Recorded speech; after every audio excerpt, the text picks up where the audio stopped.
நீங்க மட்டும் சென்செக்ஸ்ல 10 இயர்ஸ்க்கு முன்னாடி 1 லட்சம் ரூபாய் இன்வெஸ்ட் பண்ணியிருந்தீங்கன்னா இப்போ அதோட ஒர்த் ஆல்மோஸ்ட் 2.9 lakhs. அப்ப நெக்ஸ்ட் 10 இயர்ஸ்ல உங்க மணி எவ்வளவு வந்து ஒர்த்தா இருக்கும்னு நினைக்கிறீங்க?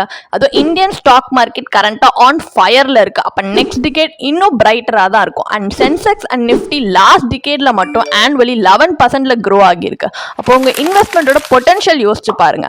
பட் இதோட டிரைவிங் ஃபேக்டர் என்ன? ஃபர்ஸ்ட் ஆஃப் ஆல் 3 சினாரியோஸ் பார்ப்போம். சினாரியோ 1ல பாஸ்ட் பர்ஃபார்மன்ஸ் 11%லே க்ரோ ஆகிட்டு இருந்துச்சுன்னா நெக்ஸ்ட் 10 இயர்ஸ்ல சென்செக்ஸ் 2,29,000 நிஃப்டி 69,000 க்ரோ ஆகிறதுக்கு சான்ஸ் இருக்கு. கேட்கவே எக்ஸைட்டிங்கா இருக்குல்ல? இதே சினாரியோ 2 ரிட்டர்ன்ஸ் கொஞ்சம் கன்சர்வேட்டிவா இருக்கு. லைக் 8%ல க்ரோ ஆச்சுன்னா சென்செக்ஸ் 1,74,000 அண்ட் நிஃப்டி 53,000. அப்போ டீசென்டான ரிட்டர்ன்ஸ் தான். இதே சினாரியோ 3 ரொம்ப அக்ரெசிவா மார்க்கெட் க்ரோ ஆகுது. லைக் 14%ல ஆகுதுன்னா சென்செக்ஸ் 2,99,000 பாயிண்ட்ஸ்க்கு ஸ்கை ராக்கெட் ஆகும். நிஃப்டி 90,000 பாயிண்ட்ஸ் டச் பண்றதுக்கும் சான்ஸ் இருக்கு. ஸோ எந்த சினாரியோ எடுத்து பார்த்தீங்கனாலுமே இந்தியன் ஈக்விட்டிஸை நீங்க இன்வெஸ்ட் பண்றது இன்ஃபிளேஷனை பீட் பண்றதுக்கும் வெல்த் க்ரோ பண்றதுக்கும் உங்களோட பெஸ்ட் பெட் அப்படின்னு சொல்லலாம். ஸோ இந்த க்ரோத்ல ரைட் பண்றதுக்கு ஒரு சாலிட் இன்வெஸ்ட்மெண்ட் பிளான் தேவை அப்படின்னு யோசிச்சிங்கன்னா எங்க பயோல இருக்க லிங்க்ல போய் எங்களோட ஃபினான்ஷியல் அண்ட் இன்வெஸ்ட்மெண்ட் பிளானர்ஸோட ஒரு ஃப்ரீ கன்சல்டேஷனுக்கு ரெஜிஸ்டர் பண்ணிக்கோங்க.